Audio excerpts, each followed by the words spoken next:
MB24 news સાથે હું રેશમા આપનું સ્વાગત કરું છું. અમદાવાદમાં કિડની ટ્રાન્સપ્લાન્ટ માટે દર્દીઓની વેઇટિંગ લિસ્ટ ચિંતાજનક રીતે લાંબી થઈ રહી છે.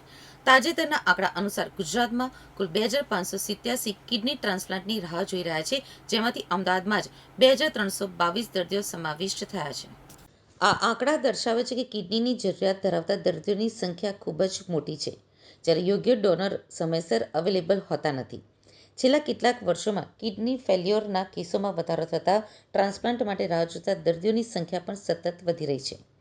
ડોક્ટર પ્રાંજલ મોદીનું કહેવું છે કે દર્દીઓ વધી રહ્યા છે, પરંતુ કિડની દાતાઓની સંખ્યા તે પ્રમાણે વધી રહી નથી.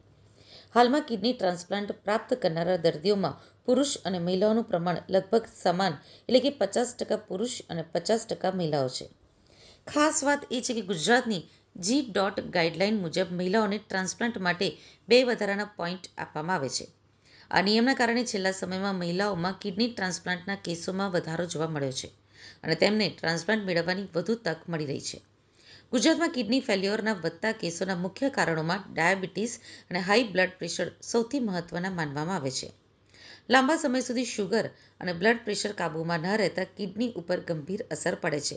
તદુપરાંત વધુ મીઠાવાળો આહાર, બહારનું ખાવાનું, કસરતનો અભાવ, દવાનો બેદરકાર ઉપયોગ અને સમયસર હેલ્થ ચેકઅપ ન કરાવવું પણ કિડનીને નુકસાન પહોંચાડે છે. વર્લ્ડ કિડની ડે નિમિત્તે ડોક્ટરો દ્વારા આ વધતી સમસ્યા અંગે ચેતવણી આપવામાં આવી છે અને લોકોને પોતાની જીવનશૈલી સુધારવા માટે અપીલ કરાઈ છે.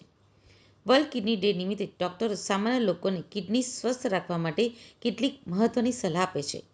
તેમાં નિયમિત રીતે બ્લડ પ્રેશર અને બ્લડ શુગર ચેક કરાવવું, પૂરતું પાણી પીવું અને આહારમાં મીઠું ઓછું લેવું મહત્વનું છે.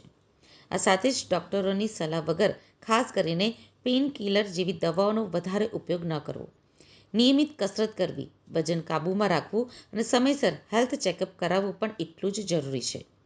ડોક્ટર પ્રાંજલ મોદીનું કહેવું છે કે સમયસર તપાસ અને યોગ્ય જીવનશૈલી અપનાવવાથી કિડની સંબંધિત ઘણી બધી ગંભીર સમસ્યાઓથી બચી શકાય છે.